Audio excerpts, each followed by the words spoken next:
Same one.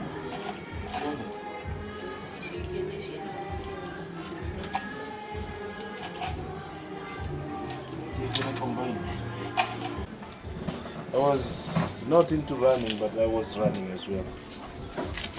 So when I started cycling, I just, nobody introduced me to it, but I was just more like using my BMX bicycle to go to the football pitch.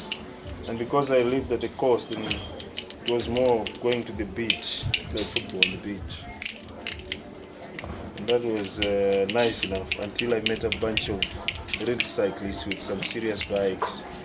And they kicked my ass so bad. And that was the beginning. I said, oh shit.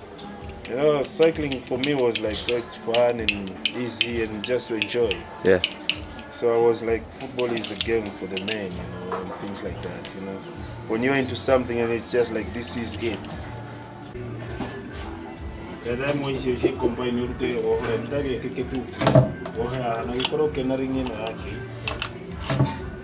will ask him, where do you live, where is your house, can I know your real story? And I would go and say, maybe to the guardian or to the grandmother or to the auntie, say, this boy is a good boy. He's been training with me, he's learning how to fix bikes, and he's changing his life by the bicycle as a tool, and I would like to, to take him further.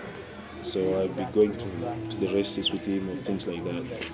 Many boys are finishing their high school, they have no job to do, they have no practical skills, they have nothing. The parents still want to take the bicycle and look at it at the school. They still don't do that. They don't think this is an engineering piece of work, and they don't see it as an education. So when you talk about sports to them, it's football, or running. That's it.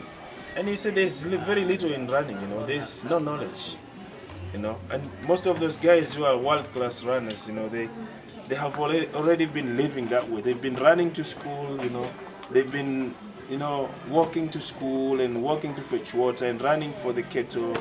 So it's a bit easy for them, and you don't really need tools to be a runner. That's why it's very successful. But to be a good biker, to be a good cyclist, world-class cyclist, it's a hell of a work. As in, just to understand how to use the gears, to fix a bike, to put yourself in the correct position to train, it's just hard. It's not so easy. It's difficult.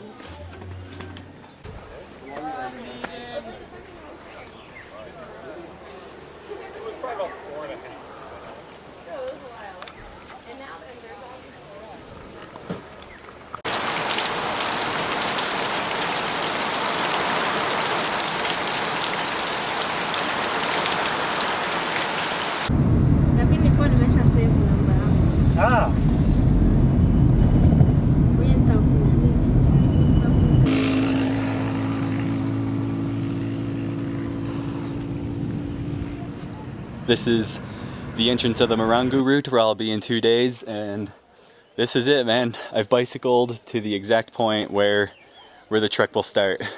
So this is